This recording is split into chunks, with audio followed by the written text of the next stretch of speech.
Tumetoka katika hii impeachment ya Governor Kawira Mwangaza, na ningependa kwa heshima kubwa MCAs wachukue hii kama funzo. Wasifikiri kwamba wakiamka tu waseme gavana lazima aende, ataenda. They are not referring the matter to imbeciles. They are referring the matter to Senate, which is a sober upper house for not only debating and considering, but reflecting on issues. Waheshimiwa MCAs, msifikiri nyinyi mlipigiwa kura kuwa majapara ya governors. Ati mnasimama hapo na fimbo, mnasema wewe governor usipofanya namna hivi tutakuondosha mamlakani. Never. You are first and foremost elected to oversight the performance of the governor and his government. 2, you are elected to form laws that can make county governments to perform. So when you run all over the place, you are blackmailing governors because you want a ward development fund, you are missing it. MCAs, you should come and talk to us so that out of national legislation, we be able to play around with the constitution so that it can allow for ward development fund. Right now, as we speak, the monster called CDF has been declared unconstitutional and illegal. So there's nothing that will stop the courts from finding the same determination about ward development funds. Sit with us.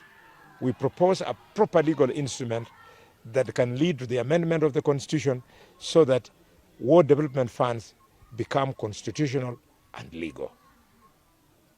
Number 3, MCS, you must know that impeachment is merely one of the tools at your disposal, and it should not be used to your own advantage.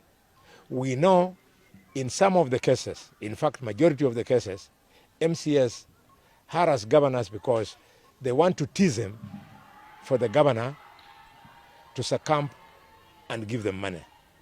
This we have decided as the Senate of the Republic of Kenya will not happen. We are going to protect governors from greedy MCS. And MCS, if you have any doubt that you are being unreasonable, then you must know and be reminded that the same powers of impeachment that you are enjoying now, the Senate has against the President of Kenya. The National Assembly has against the President of Kenya. But from 2013, when the new constitution came in force, no single motion of impeachment against a sitting president has come, because it has to be exercised cautiously. It is a matter of grave national importance for you to remove the president. We want the same culture to apply to governors, and so that when MCAs come to ask us as Senate that remove this governor, we have clear-cut grounds which we can rely on to agree with them. So MCAs, tunamheshimu, and we're going to protect you. We'll fight for you to get what you deserve, but please take advantage of the Senate. That is the house of the senior leaders of this country.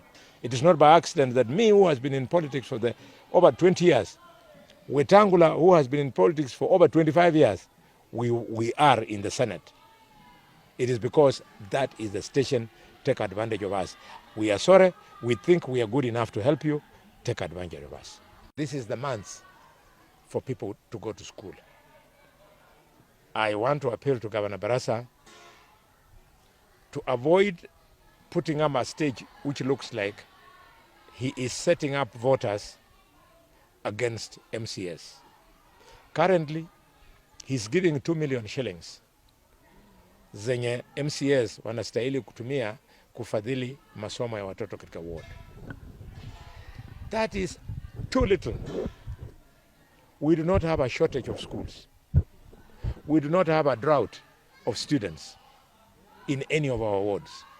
So when you give 2 million shillings to the MCA of Idaho Central, Butoto Central, and Isuka Central, wards that are massive, you are telling him that if equity must play its part, each child should get between 600 and 800 shillings. Surely, if you give a bursary of that amount of money, how are you helping the child? I want to appeal to Governor Baraza that we have 60 wards, 60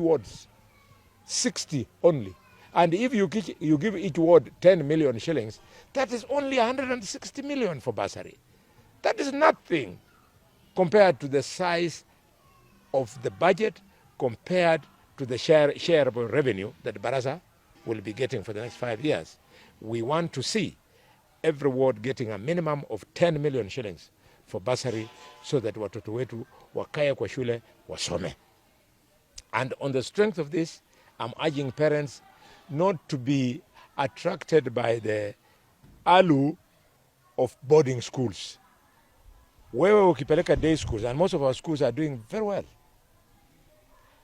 You take a child in a boarding secondary school, be prepared to pay the school fees. But if you take him to a day school and we have 10 million shillings available, all our children will go through the school. Wale masenators wenye wamekuwa wakisema hii maneno, nimekuwa nikiwaona, nikiwasikiza, nikiwa nje ya seneti. Ukisoma katiba ya Kenya, Article 94, Article 95, and Article 96, and Article 97, there is no evidence that the National Assembly has got more powers than the Senate. So the senators wenye wamekuwa kiteta hii maneno ni wale wenye walikuwa na ndoto kwamba kwa sababu MPs walikuwa wana control CDF, ingekuwa bora kama wao vile kama senators wangekuwa na kitu yenye inafanana na CDF. If you ask me, CDF should go away completely. 2, senators should never be allowed to handle a county CDF-like structure. Instead, the government should put funds at the disposal of members of parliament and at the disposal of senators yenye wanaweza tumia kufanya oversight. Tuwe na oversight fund for Senate na oversight fund for the National Assembly.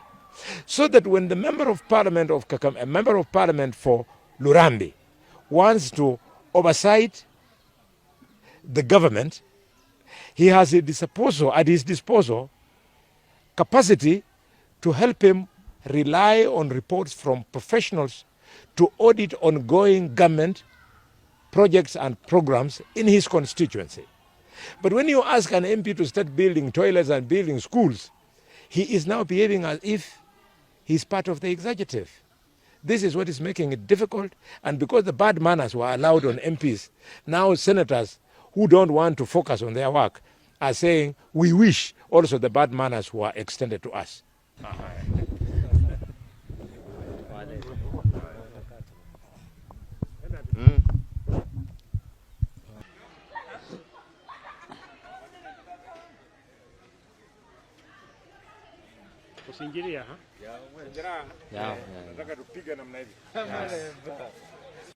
Various stakeholders kutoka Idaho, kutoka Isoha, kutoka Mtoto, kutoka wapi katika hii county wamekuwa wakituomba sisi kama viongozi fedha yenye walikuwa wanatumia ili wafadhili celebrations za culture.